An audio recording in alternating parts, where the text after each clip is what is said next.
Le matin à 8h30, ils sont venus avec la police et l'huissier et moi je les ai vus arriver par là, en fait. C'est rapide. 8h30, ils étaient là, 9h, il n'y avait plus personne. Les procédures d'expulsion, elles sont au cœur de la fabrique des inégalités et de la pauvreté. Sachez que voilà, moi d'ici une dizaine de jours, malheureusement, si c'est pas tout débarrassé, il y a le camion qui va venir avec les flics et tout pour l'expulsion. Contracter une dette de loyer, c'est vraiment des arbitrages d'infortune. En fait, les familles, elles sont confrontées à la nécessité de choisir leur poison. Ce n'est pas du tout un endettement qui répond à des conduites de mauvaise foi ou de malhonnêteté. C'est vraiment l'idée d'une gestion de la pénurie qui prend cette forme, mais qui ne doit pas faire oublier que ces familles sont malgré tout bien souvent acculées par les factures et le manque d'argent. C'est vraiment d'être dans la rue. C'est la mort, en fait. C'est la mort. C'est la mort.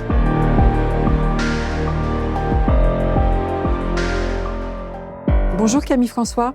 Bonjour. Merci infiniment d'avoir accepté mon invitation. Camille François, vous êtes sociologue. Vos recherches portent sur les classes populaires, les politiques urbaines et les inégalités sociales face à la justice. Et le moins que l'on puisse dire, c'est que ces questions, ces préoccupations irriguent ce livre dont vous êtes l'auteur, que vous venez de faire paraître aux éditions de la Découverte, De gré et de force, comment l'État expulse les pauvres, dont il va être question aujourd'hui.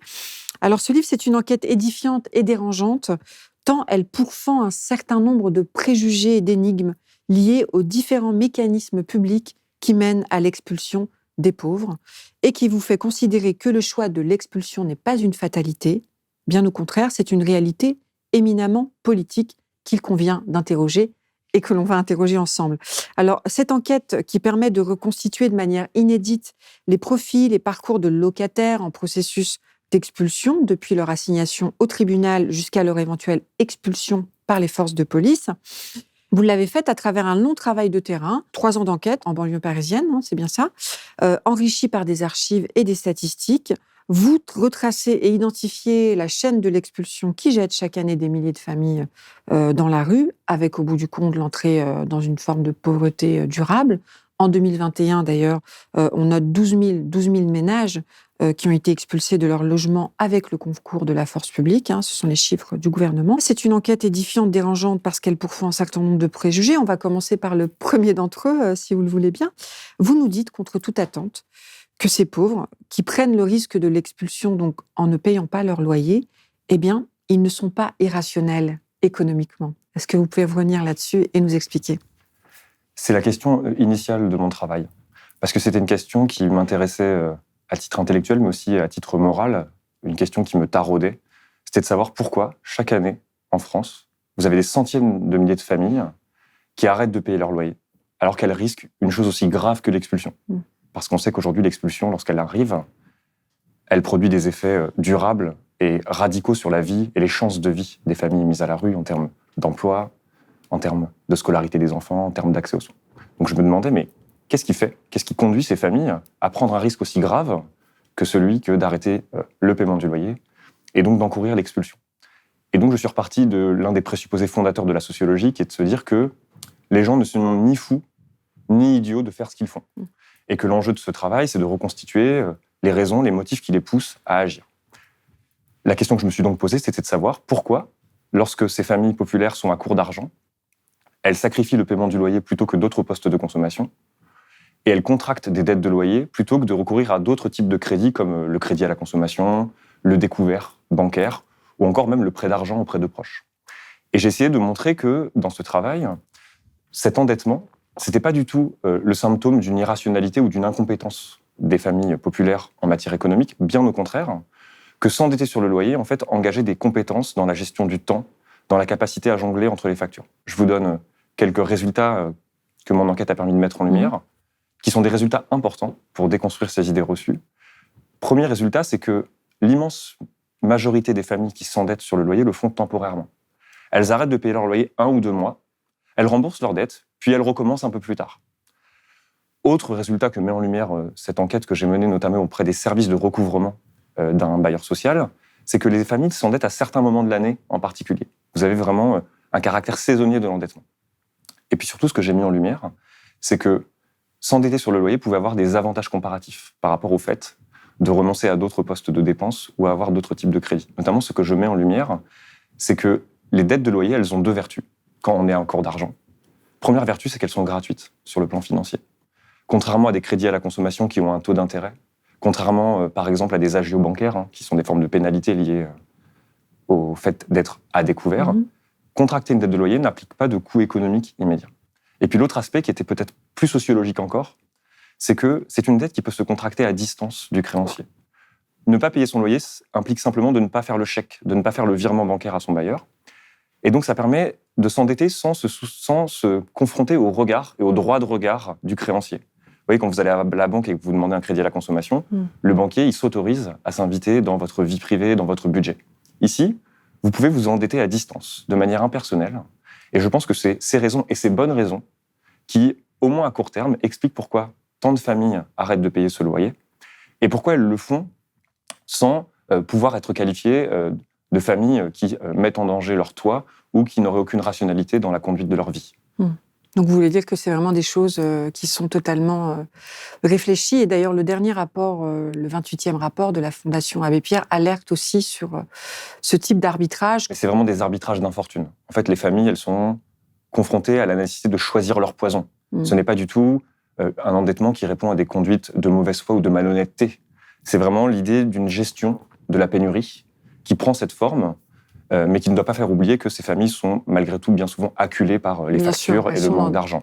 Elles sont dans des situations souvent dramatiques. Donc, vous nous permettez là, comme vous venez de le développer, que la pauvreté ne s'entretient pas par une supposée culture de l'assistanat, que c'est plutôt le résultat, le produit d'un certain nombre de rapports de domination, d'exploitation, et surtout régulé par un ensemble d'institutions politiques et économiques. Vous parlez de fabrique de la pauvreté.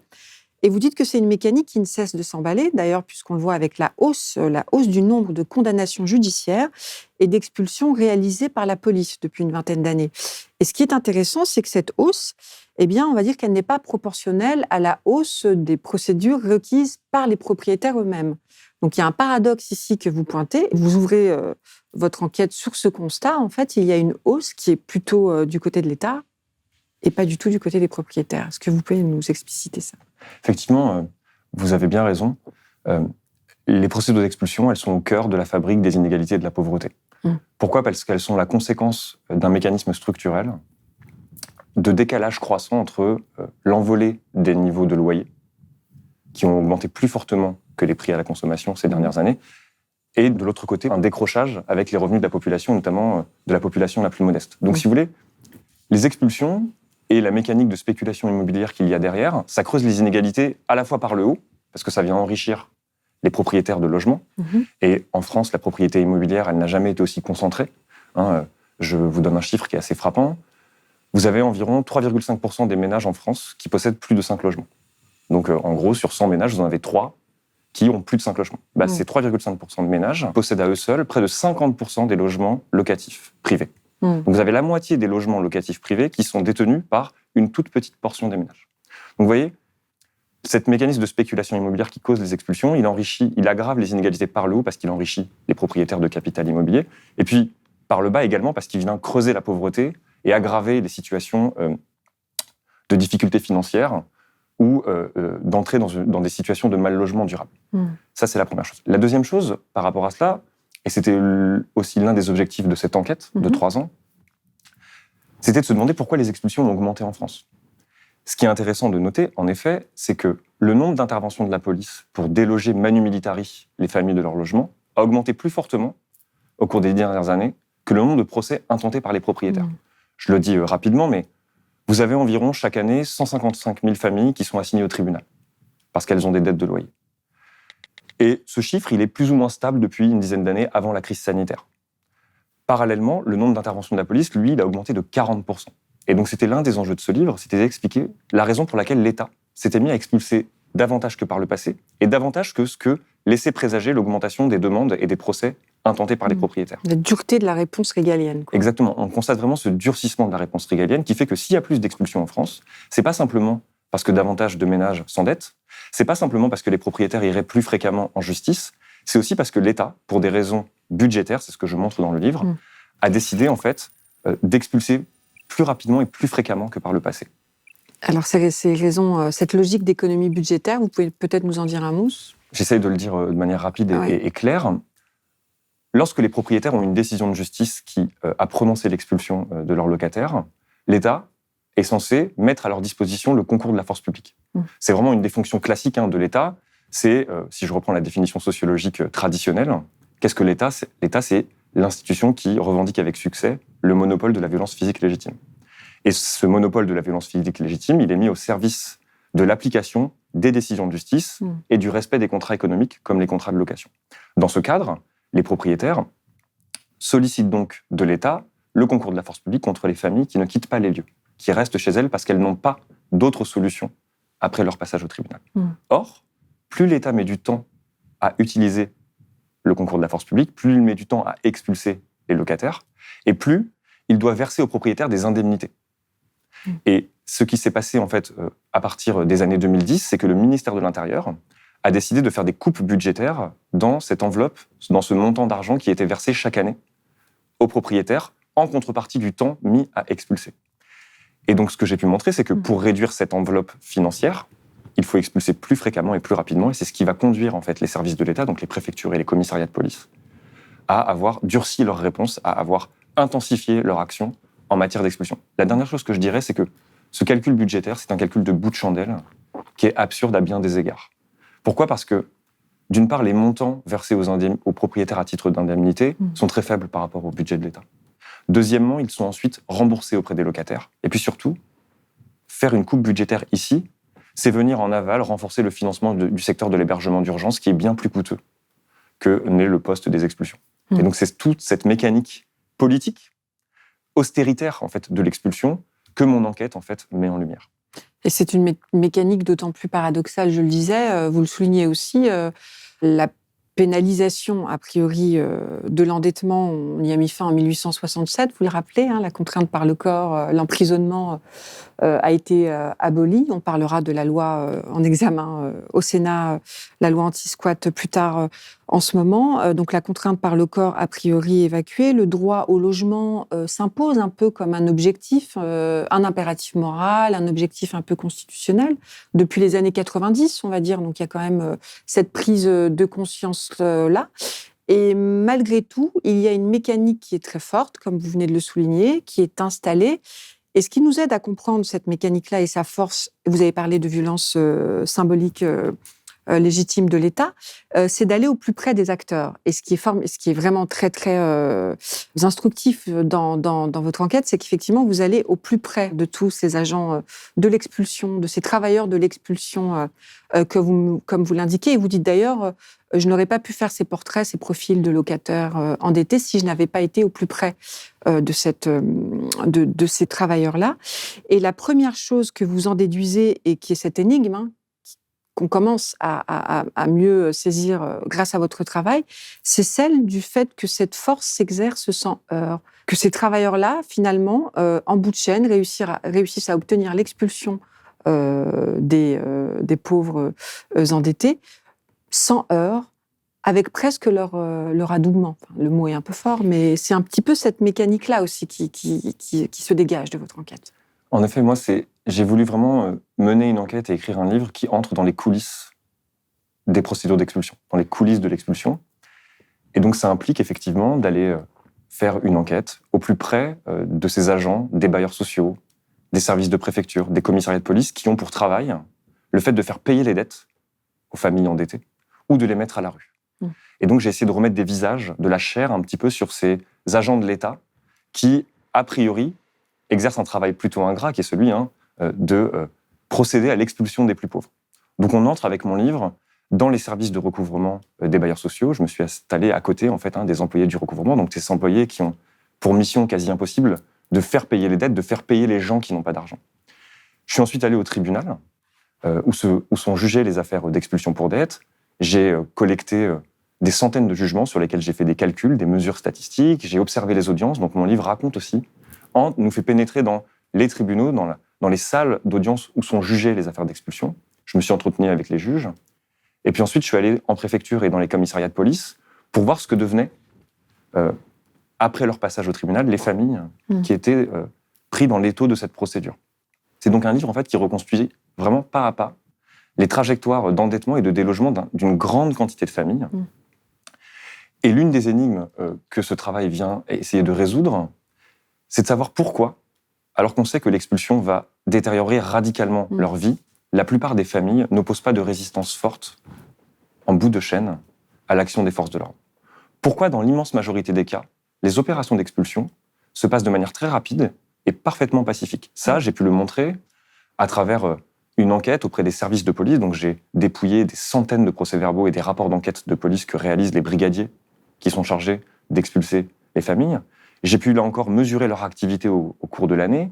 J'ai pu montrer, par exemple, que pendant la période estivale, les policiers réalisent parfois jusqu'à 3 ou 4 expulsions par matinée, ce qui montre donc que c'est une mécanique assez bien huilée, qui ne rencontre que, très rarement, une forme de résistance ou d'obstruction de forte intensité de la part des locataires. Et donc la question qu'essaye de soulever et d'élucider ce livre, c'est pourquoi ces familles se laissent faire.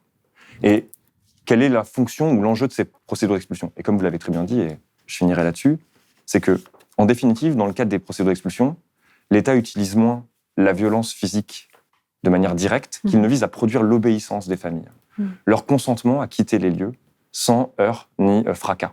Et c'est toute cette mécanique de la violence symbolique, de la manière dont on fait intérioriser progressivement à des individus, à des familles, le fait de renoncer à une chose aussi fondamentale qu'un logement, qu'un domicile privé, qu'une intimité. C'est toute cette mécanique-là que j'essaye d'explorer dans ce livre. Et vous reprenez, pour expliciter un petit peu la situation, y compris morale, de ces agents, des travailleurs de l'expulsion, cette expression de violence confortable que vous avez reprise d'Albert Camus, je crois. C'est-à-dire qu'eux-mêmes n'ont aucune... On pourrait imaginer, vous-même, l'a priori que vous aviez, c'est de vous dire que c'est peut-être un sale boulot qui pourrait susciter de la gêne ou des problématiques un peu morales de la part de ces agents. Et en fait, non, il y a une forme de neutralisation et de distanciation réalisée de manière routinière également. Est-ce que vous pouvez un petit peu revenir là-dessus ? L'une des questions qui m'animait, c'était de savoir si les expulsions étaient ce qu'on appelle en sociologie du travail un sale boulot. A priori, on pourrait se dire que ce n'est pas rien que d'avoir pour métier de mettre des familles à la rue. Et je m'attendais, ou l'une des questions que je me posais, c'est de savoir quel rapport les agents de l'État entretiennent avec leur travail, avec le fait de mettre à la rue les familles. Et donc j'avais cette idée reçue, que le livre vient là encore démentir, que le travail d'expulsion était un travail qui pourrait peut-être être perçu comme ingrat ou dévalorisé dans les sphères de l'État. Et l'un des résultats de mon travail, l'une des découvertes, c'est que cet exercice de la violence étatique, dans le cadre des procédures d'expulsion, se fait de manière plutôt confortable. La question devenait donc celle-ci, pourquoi ce travail d'expulsion n'est pas considéré et n'est pas vécu comme un sale boulot par celles et ceux qui ont la mission de l'exercer. J'ai donc, là encore, mené cette enquête auprès de ces services de l'État, et l'une des raisons que j'ai pu mettre en lumière, c'est ce qu'on pourrait appeler un effet de trajectoire professionnelle. Il est vrai que le travail d'expulsion n'est pas un travail très valorisé au sein de l'État, par exemple en préfecture. Simplement, ce que montre mon enquête, c'est que ce n'est pas le travail le plus dévalorisé. En préfecture, par exemple, les services les plus décriés, ce sont les services liés à l'immigration et à l'administration des étrangers. C'est-à-dire tous les services qui s'occupent des titres de séjour ou des naturalisations. Au sein de l'État régalien, ce sont ces services-là qui sont les plus dévalorisés. Or, une partie des employés qui travaillent au bureau des expulsions sont d'anciennes employées du bureau des étrangers. Et donc, elles vivent leur accession au service des expulsions comme une promotion professionnelle. Ce qui fait qu'elles ont un rapport à leur travail qui est plutôt qui se vit sur le mode d'une forme de carrière qui se prolonge ou une forme de promotion professionnelle et sociale. Je donne l'exemple, par exemple, de plusieurs employés de bureau. Je pense, par exemple, à Edith. Edith, c'est peut-être l'employée de préfecture qui travaille au bureau des expulsions avec laquelle je me suis le mieux entendu. Edith, elle est d'origine guadeloupéenne.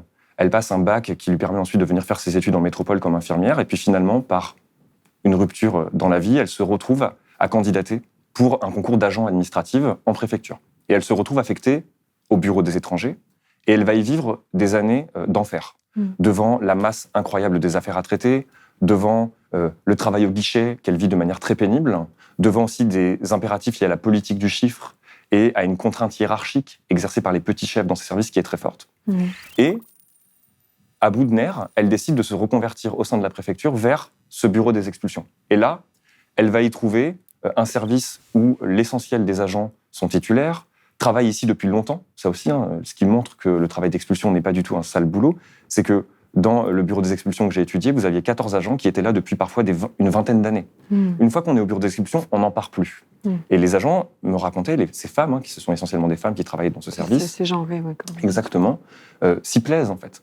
Donc voilà, l'un des mécanismes que je mets en lumière pour expliquer pourquoi le travail d'expulsion n'est pas un sale boulot et pourquoi la violence qu'il exerce relève de ce que Albert Camus appelait dans un tout autre contexte une violence confortable, c'est cet effet de trajectoire professionnelle, c'est le fait que ce n'est pas le service le plus dévalorisé au sein de l'État et que l'accès au bureau des expulsions se vit souvent comme une promotion professionnelle, ce qui du coup vient considérablement atténuer ou abaisser le coût moral lié au fait de mettre les familles à la rue.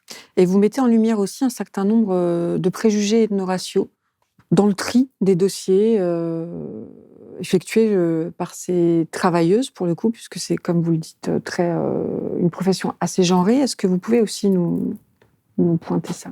L'une des questions auxquelles essaye de répondre le livre, c'est de savoir pourquoi vous avez certaines catégories de familles qui sont plus fréquemment et plus rapidement expulsées que d'autres. J'avais donc une question classique en sociologie, qui était celle des inégalités de traitement institutionnel, c'est-à-dire l'idée que toutes les familles n'ont pas la même chance de garder leur logement ou d'être mises à la rue, et que cette décision inégalitaire que prennent les institutions de l'État, elles ont parfois des fondements juridiques, mais elles relèvent aussi parfois de mécanismes de discrimination. Évidemment, l'une des variables ou l'un des critères que j'ai essayé de mettre en lumière, c'était de savoir si l'origine ou la couleur de peau réelle ou supposée des familles avait une incidence sur la manière dont l'État les traitait, c'est-à-dire la manière dont les services de l'État prenaient leurs décisions en la matière. Et en passant près d'1 an et demi de manière quotidienne dans ce bureau des expulsions, j'ai donc vécu au quotidien avec ces employés du bureau des expulsions. J'ai pu observer leurs relations de travail, la manière dont elles géraient les dossiers. Et ce qui m'a très vite frappé, c'est l'omniprésence des catégorisations et des stéréotypes ethno-raciaux. C'est-à-dire que ces employés de l'État, bon an, mal an, parfois leur corps défendant, elles ont une vision du monde social et une vision de la population qu'elles gèrent comme étant structurée par une attention pour l'origine géographique des familles, leur lieu de naissance, leur patronyme. Est-ce qu'il sonne de manière maghrébine ? Est-ce que c'est un patronyme plutôt subsaharien ? Est-ce que c'est un patronyme originaire de France ou d'Europe de l'Est ? Et donc, leur relation, leur vision du monde social est vraiment très fortement structurée par cette grille de lecture ethno-raciale. Ce que j'ai essayé de me poser comme question, c'était de savoir si ces stéréotypes, ces catégories ethno-raciales qui sont, je répète, vraiment omniprésents dans le quotidien de ces employés de l'État, avaient une conséquence sur la manière dont elles prenaient leurs décisions. Et alors là, je vais montrer 2 choses. C'est qu'effectivement, il y a une corrélation entre le fait, par exemple, d'être un ménage né à l'étranger ou d'être identifié comme d'origine maghrébine ou subsaharienne et le fait d'être expulsé plus rapidement. Donc vous avez cette corrélation. Je vous donne un exemple. J'ai essayé de regarder dans quelles conditions la décision du concours de la force publique était prise dès le premier examen du dossier. Lorsque vous êtes considéré comme un ménage originaire de France métropolitaine, c'est à peu près dans 50% des cas.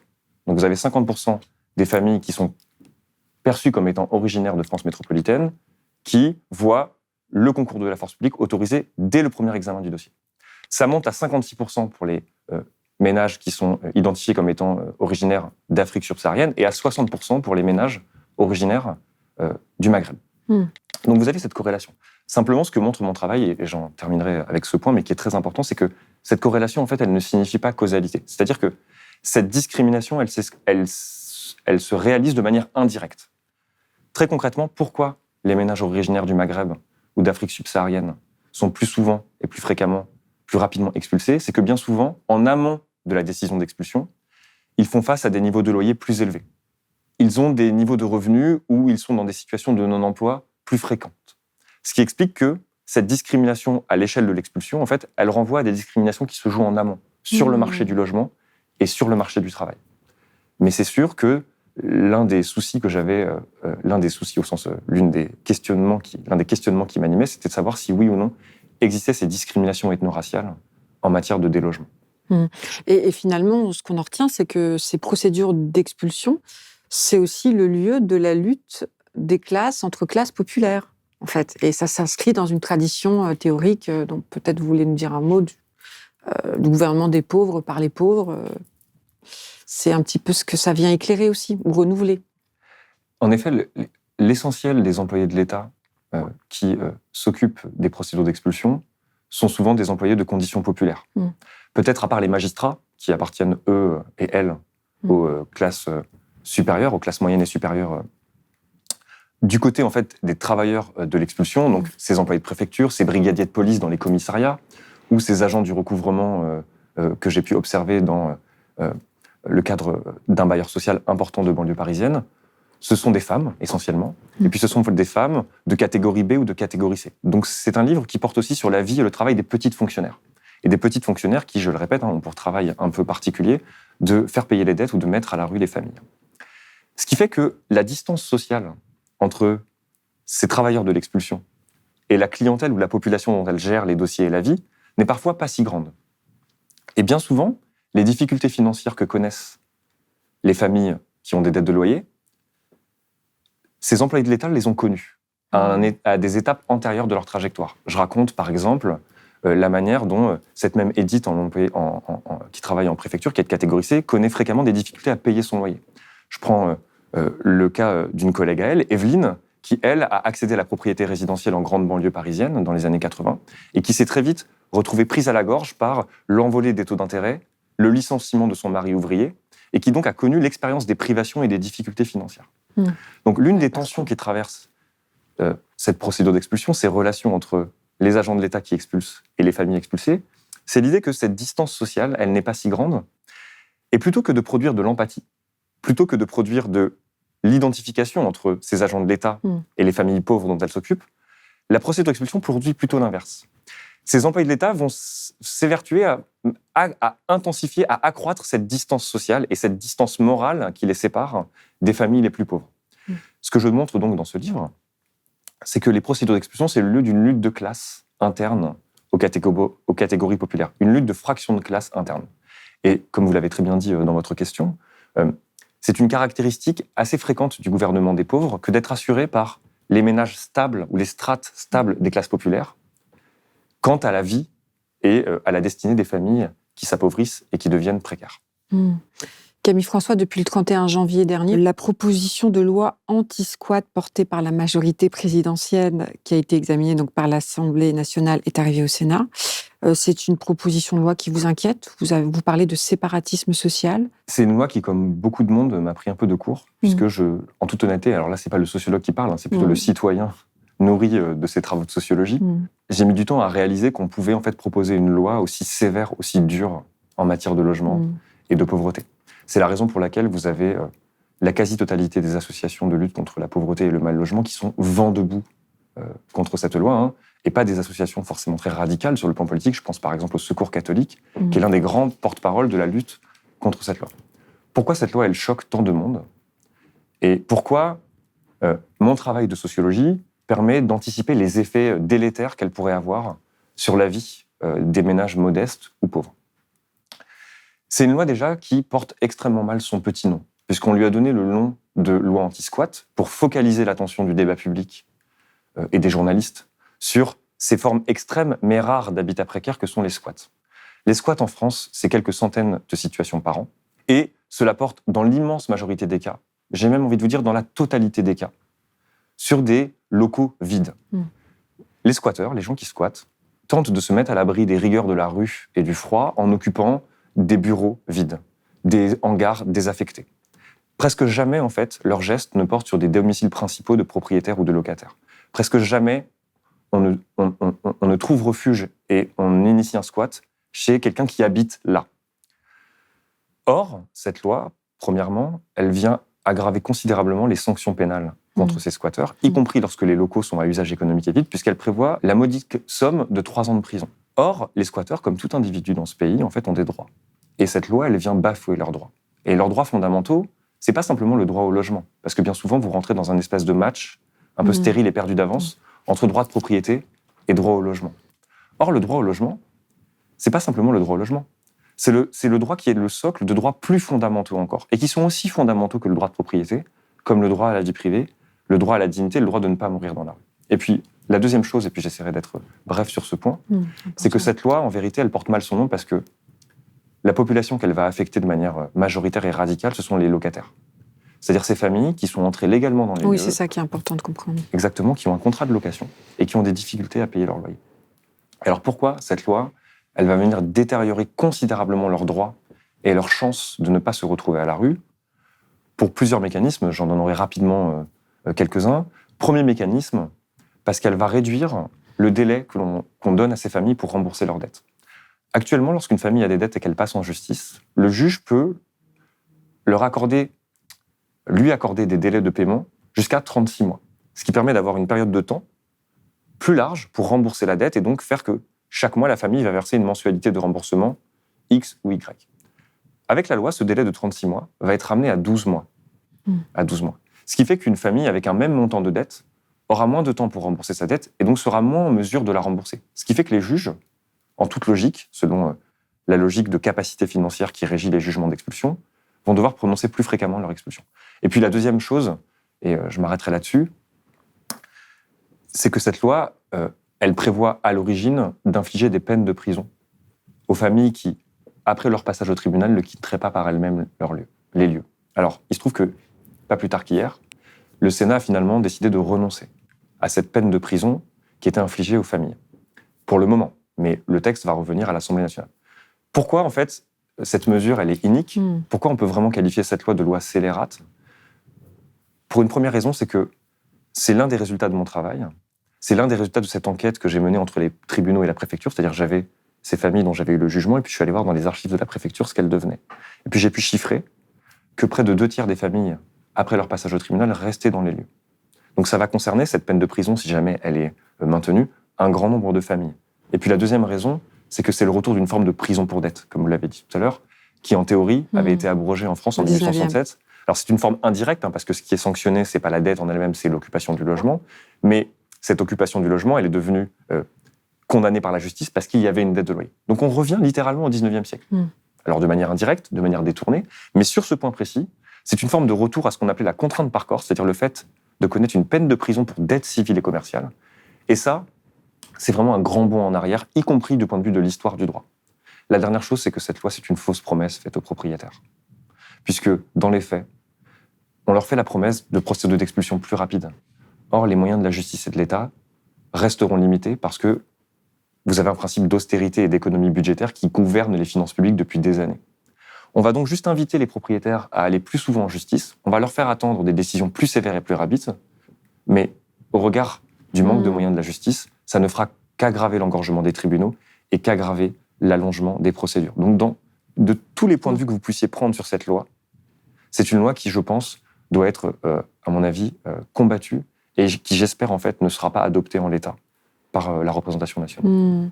Et ce qu'on comprend, en tout cas, dans vos précieux éclairages, c'est que l'État, finalement, est censé assurer une mission de logement du peuple, et puis là, on le voit aussi assurer une mission de délogement des plus pauvres. Est-ce que vous diriez, à l'heure où les inégalités de revenus et de patrimoine explosent, que l'État participe d'une certaine manière à la reproduction d'un marché immobilier inégalitaire et à la reproduction du capital, d'une certaine manière? Alors, en l'occurrence, c'est pas moi qui le dis, c'est le droit. C'est-à-dire que de dire que les procédures d'expulsion, c'est un lieu où l'État met ce qu'il a de spécifique, à savoir la violence physique légitime, au service de la reproduction et de la circulation du capital immobilier, c'est pas du tout être un infâme marxiste-léniniste que de le dire. C'est écrit dans la lettre du droit qui fait de l'État le garant de l'application des contrats économiques et qui fait de l'État l'institution qui doit mettre la violence physique légitime au service de l'application des décisions de justice. Ce que j'ai pu montrer, c'est que, de même qu'il y avait par le passé cette contrainte par corps, les procédures d'expulsion, c'est un moment où le capital immobilier devient un patrimoine mort. Je m'explique. Les familles qui ne payent plus leur loyer ne permettent plus aux détenteurs du capital immobilier d'en tirer un revenu, un profit, une rente. Si vous voulez, donc, lorsqu'une famille suspend le paiement du loyer ou refuse de quitter les lieux, ce capital immobilier perd son statut de capital, c'est peut-être un peu théorique ce que je dis, je m'en excuse, pour redevenir une espèce de patrimoine mort qui coûte mais ne rapporte plus rien. La fonction juridique et sociale de l'État en la matière, c'est de permettre la relance de la machine qui permet la valorisation économique de ce capital. Soit en faisant payer les dettes, c'est-à-dire en amenant par la contrainte les familles à reprendre le paiement du loyer et à rembourser leurs créances, donc à relancer la machine financière de ce capital, soit, si elles ne le font pas, à les déloger manu militari, et donc à remettre sur le marché un bien immobilier pour qu'il puisse à nouveau circuler. Ce que je voudrais dire là-dessus, c'est que il existe en France une politique de prévention des expulsions. L'État ne fait pas que expulser. Il met également des moyens pour essayer de limiter les situations d'expulsion. Par exemple, l'un des piliers de cette politique de prévention des expulsions, c'est le Fonds Solidarité Logement. Ce sont des commissions qui réunissent des travailleurs sociaux, qui se réunissent dans dans la plupart des communes en France ou dans tous les départements, et qui essayent de donner des aides financières à des ménages endettés. Ce que je montre dans ce livre, et je m'arrêterai là-dessus, c'est que ce mécanisme de prévention des expulsions, il arrive trop tard. Il ne fait que soigner le symptôme et non pas la cause du mal. Si on veut limiter les expulsions en France, il faut intervenir sur cette dynamique et ce cycle du capital immobilier. Quelles d'autres pistes de réflexion vous proposez pour sortir de ce cercle vicieux J'essaie d'en proposer deux. D'une part, une modification de la procédure d'expulsion, c'est-à-dire des règles de procédure en la matière, et d'autre part, une véritable intervention pour réguler, pour encadrer cette dynamique du capital immobilier. Du côté de la procédure d'expulsion, je pense qu'on pourrait changer certains paramètres de cette procédure. Je vous donne juste un exemple. Vous avez par exemple en justice seulement 5% des locataires qui ont recours à un avocat. Et ce que montre mon livre, et c'est là aussi l'un des résultats contre-intuitifs, c'est que ce recours à un avocat n'a pas forcément de conséquences significatives sur la décision du juge. À côté de cela, vous avez près de 80% des propriétaires bailleurs qui ont recours à un avocat. Donc vous avez un très fort déséquilibre des forces et des droits entre les parties. Je pense que l'une des raisons qui explique pourquoi recourir à un avocat lorsqu'on a des dettes de loyer n'est pas si efficace, c'est que ce recours est trop rare. Ce qui fait que les juges ne font pas droit à cette présence de l'avocat ou ne s'y montrent pas particulièrement sensibles, c'est que cette présence est trop rare. Si on la généralisait, si on permettait aux locataires d'accéder de manière automatique et presque obligatoire à une défense en justice, peut-être que, alors, dans ce cas, le recours à un avocat améliorerait leurs chances de victoire en justice ou en tout cas de se maintenir dans les lieux. Et puis, de l'autre côté, on ne limitera pas en France le nombre d'expulsions si on n'intervient pas sur le cycle du capital immobilier. Alors, de ce point de vue, je fais quelque chose que je m'étais juré de ne jamais faire. C'est-à-dire que je sors de mon rôle de sociologue pour donner des préconisations de politique publique. C'est utile. Ça peut être utile, voilà, mais je précise que c'est une conséquence de mon travail sociologique, mais ça n'en est pas le cœur. Je dirais juste une mesure qui est assez classique, c'est cette mesure d'encadrement des loyers. Voilà, je pense qu'il faut absolument généraliser cette mesure d'encadrement des loyers, et notamment en fixant des niveaux de loyer qui permettent d'annuler une partie de la hausse des années précédentes. Pourquoi ? Parce qu'on ne peut pas continuer comme ça. On ne peut pas continuer avec ce tel décalage, ce tel grand écart entre l'augmentation des prix et l'envolée des loyers, notamment dans les grandes villes, et l'appauvrissement ou la stagnation des revenus d'une partie croissante de la population, et pas simplement la population la plus pauvre. Vous avez aussi, dans mon livre, un grand nombre de cas de familles qui sont des familles stables, des couples biactifs avec 2 emplois, des enfants qui connaissent ces difficultés de paiement, parce qu'on est en période d'inflation et parce que les loyers, y compris dans le parc social, augmentent. Ce que vous montrez aussi, Camille François, avec votre travail, vous vous rappelez à quel point, à côté du travail, précisément, dont il est beaucoup question en ce moment, notamment à travers la réforme des retraites, eh bien, la question du logement est vraiment au cœur des inégalités sociales et c'est un lieu privilégié d'observation des rapports de domination. Donc c'est vraiment, de ce point de vue-là, une enquête très éclairante. Et je voulais revenir un petit peu sur ce qui a un peu animé votre curiosité. Vous en dites quelques mots en préambule. Il y a votre histoire personnelle, je crois, qui vous a conduit aussi à vous intéresser précisément à ces questions. Et puis un goût littéraire, peut-être un peu prononcé pour la littérature du 19e, où il a beaucoup été question de délogement et de pauvreté durable. Est-ce que, pour finir, on peut peut-être aborder ces 2 questions un peu plus intimes dans le processus? Bien sûr, en fait, la raison principale qui m'a conduit à faire ce travail, c'est qu'il n'y avait pas de connaissances sur les procédures d'expulsion. Il n'y avait pas de livre, en fait, sur ce sujet majeur, comme on a pu le dire. Et il se trouve que cette curiosité intellectuelle, elle est, bon an, mal an, venue percuter un petit moment de ma vie personnelle, sur lequel je ne voudrais pas m'étendre plus que ça, mais il se trouve qu'au tout début de mon enquête, mon père, en fait, qui vit dans un logement social de Seine-Saint-Denis, dans une cité HLM, s'est retrouvé au tribunal pour des dettes de loyer. Lui, il a réussi à les rembourser. Et donc, il a conservé son logement. Et puis, c'était du coup l'une des questions que je me posais, c'est pourquoi lui, en fait, a réussi à rembourser ses dettes et pas les autres, et pas tous les autres. Voilà. Donc, je répète, le moteur initial, c'est vraiment une curiosité et une volonté de produire des connaissances sur un sujet majeur et Mais qui grave. ne faisait l'objet d'aucune véritable étude en France. Et puis, il y avait effectivement cette petite histoire qui rejoint un peu la grande, qui était ce petit accident de parcours de mon père, qui, fort heureusement, a pu remonter la pente. Et puis, à côté de ça, effectivement, j'avais une curiosité et puis un goût, je pense, hérité de l'école, il faut être tout à fait honnête, je suis quelqu'un d'assez scolaire là-dessus, pour la littérature réaliste ou naturaliste qu'on m'a fait lire au XIXe siècle. On pense à Émile Zola. Voilà, évidemment. exactement. Donc le livre s'ouvre sur... Enfin, on m'a pas fait ça lire au XIXe siècle, je n'étais pas né au XIXe siècle, évidemment, mais l'ouvrage s'ouvre effectivement sur l'un des romans classiques d'Émile Zola, qui est L'Assommoir. Et autant il faut prendre des précautions avec cette littérature, on n'est plus du tout dans le monde d'Émile Zola. Le monde a bien changé. On n'est pas au temps de Germinal, de L'Assommoir ou de je ne sais quelle œuvre classique de cet auteur.